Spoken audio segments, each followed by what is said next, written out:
Hello, everyone. My name is Erika, and I am a digital, interactive, and transmedia storyteller and strategist. And so what that means is it means I wear many hats. I'm a writer, I'm an actress, I'm a scientist, I'm a technologist, an educator, and dare I admit it, I am a marketer too. And so for me, when I hear the words embracing the other, I think of all the characters that wander through my thoughts and my imagination and that I bring to life, and quite literally. Essentially, allowing yourself permission to be someone else. And I say that as somebody who has pioneered transmedia storytelling, so taking stories across platforms, building story worlds, and bringing characters into real life. So, I know all too well what some adults think of when they hear the words permission to be someone else.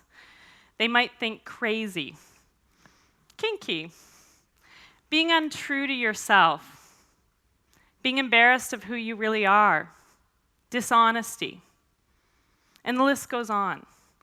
So, acknowledging those adult-minded viewpoints, I want to take you back to your childhood self for a moment.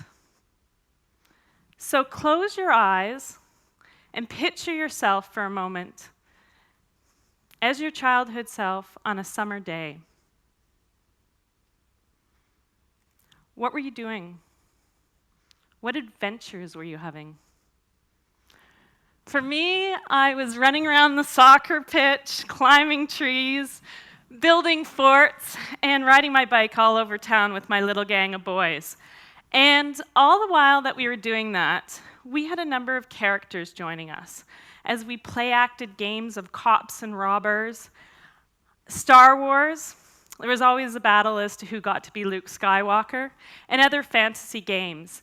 At my grandparents' house, we built whole imaginary story worlds throughout the property, including across the rooftops. And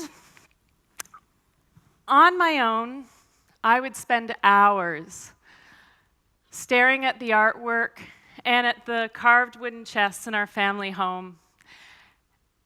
And I would concoct stories of what was happening within. It was liberating, and it was fun playing different characters and visiting different story worlds. So, why then, as adults, do we stop doing that? Is it that we're conforming to societal norms? Trying to fit in? Not wanting to stand out? Behaving as we believe others expect us to? I certainly fell victim to hiding a chunk of myself and trying to behave normal. Some of my friends would laugh at that, as I don't think many of them don't think I've ever been normal. But I certainly did try during my teen years, at least until I reached my early 20s and I was working as a parks naturalist. Now, that's not naturalist in the North American sense of the word, so nature educator as opposed to nudist. I thought I should clarify that. At which point, I was introduced to a whole community of people that built characters to teach. So as I built my first business as a science and nature educator, along with it, I built my first few characters. They were detectives and adventure-seeking archaeologists. The kids delighted in them. And this gave me the opportunity once again to play act in fantasy realms. I loved it, and the characters were powerful teaching tools. So when I returned to the classroom as a teacher, along with me, I brought a whole other series of characters.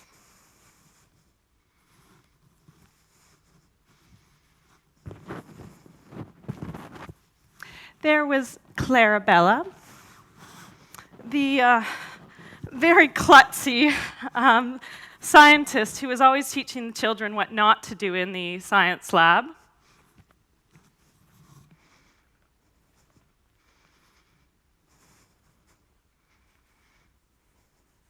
Pamela Planetarium, the all too serious astronomer who constantly had her tie in a knot. Stella Starbright, the airy-fairy celestial being whose head was quite literally in the stars. And with teaching these young people for multiple years, these characters took on much more intricate and complex personalities with relationships of all of their own and intricate backstories. Some of these characters, the kids loved. Others, they loved to hate. Personally, I delighted in them all. I would actually go to quite elaborate measures so that the kids couldn't actually prove that it was me playing the different characters.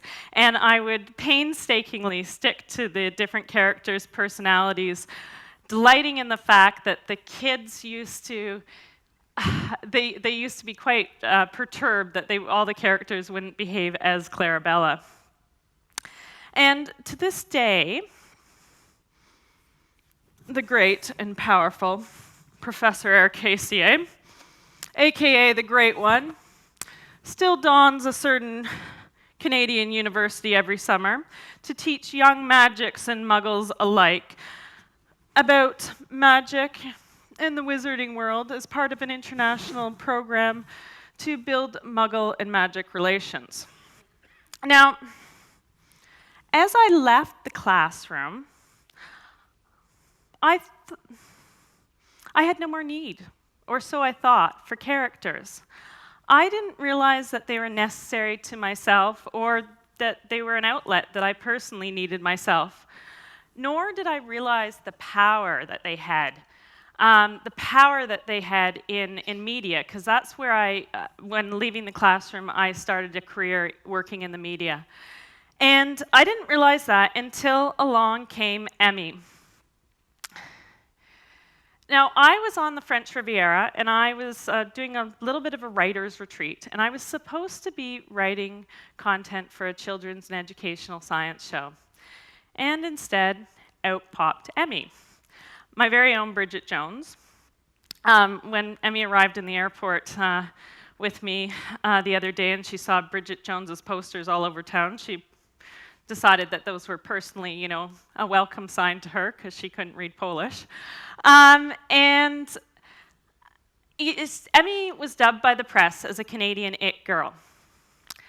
Now, for me, in those days, I was an educational writer. Emmy, however, was brash and she was scandalous. I never quite knew what was going to come out of her mouth, and she certainly couldn't be trusted. So she remained in her diaries. That, however, would not do for Emmy for long. So when the world of digital and social media began, and I was given some contracts by some Canadian production companies to research digital media for them, I ended up unleashing Emmy on the web and using her to conduct the research for me. Now, characters weren't accepted on the web in those days, but I didn't know that. And Emmy ended up changing that thanks to Vancouver's tech community, who ended up embracing her as one of their own, while they desperately searched for her real-life writer. That was a particular game Emmy took great delight in playing, and it now gave her the excuse to get me to buy her that wardrobe she'd always wanted. The knee-high boots, the form-fitting jeans, and the slinky top. Now, just a moment. For Emmy, it was great to be able, she had a lot of fun teasing the, hang on a sec here.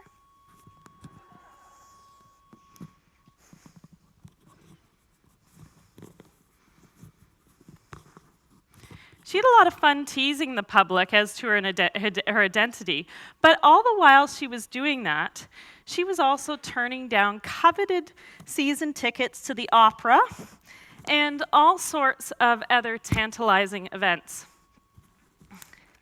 And that simply wouldn't do for her for long. She simply wasn't happy or content with the constraints that the internet, that she was limited with in the digital space. So, whether I liked it or not, eventually, Emmy would strut out into real life. Hello, Warsaw! I'm Emmy Rogers, and Erika's right. Strut I do. But what I love about being truly alive is to dance. And not in the dorky red boot kind of stomp sort of way that Erika does. I'm sure she'll show you that a little later on. But dance softly, salaciously, freeingly. Cue the music.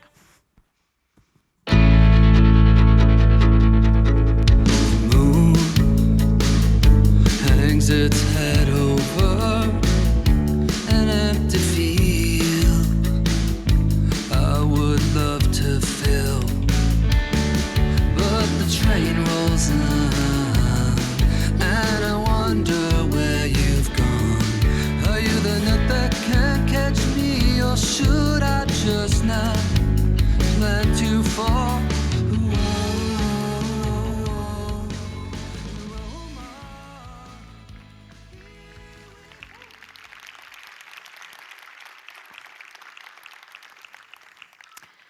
So, a few of you might be wondering right now, am I Erika? Does Erika have multiple personalities? No, and no. I'm truly a figment of Erika's imagination. Erika just has a highly overactive imagination. I'm most certainly parts of her, usually the parts she tries to restrict, being very, very careful of where she lets out her wilder and more salacious side. I represent her hidden desires and curiosity, all those things that she would be too sensible or too careful with money to try on her own, like these knee-high boots or a flashy pair of panties. And I'm the opposite side of Erika's personality, at least in her late 20s, early 30s, when Erika was, well, she was still rather naive. And she was also terrified of all those things that we go through as adult women. The first breast cancer scare, the first mammogram, the embarrassment of discovering that you're in an emotionally abusive relationship. Learning what it is that learning how to ask for what you really want and what you really need. Understanding what it is that you really want and what you really need. Feeling sexy in your own skin. Loving yourself. Also, and I don't think Erika realized this at the time, but I was her teacher in transmedia storytelling, taking stories across platforms and bringing them into real life, teaching her about the web and mobile media, and how powerful story and engagement were, both in education and also in marketing. And I say, at least in Erika's late 20s and early 30s, because I think I've changed Erika. She's not the naive young writer that she once was when she first started writing me. So, am I Erika? Is Erika me? No. But we are both intertwined, and she is certainly the one that pulls me back from whatever precipice I might be teetering on.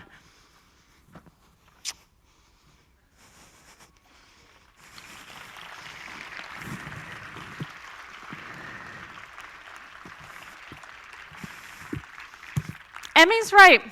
She has changed me. She's helped me to grow up.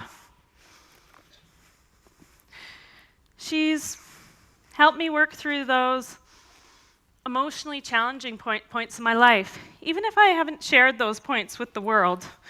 Girlfriends have to have their secrets, after all. She's helped me to broaden my writing, and she's changed my career. She's helped me to recognize what it is that I want in life and how to live, not waiting for permission to live, or worrying about fitting in with societal norms. And she's helped me to feel sexy in my own skin and to dance, even if, as she would put it, that I do so a little more dorkily. Cue the music.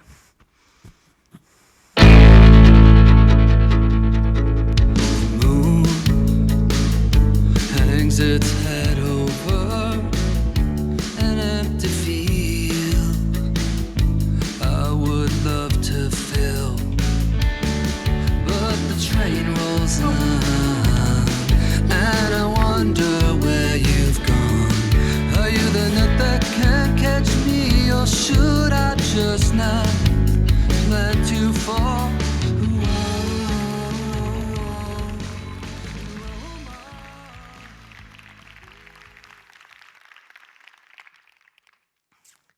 So, I challenge all of you to give yourselves permission to be someone else.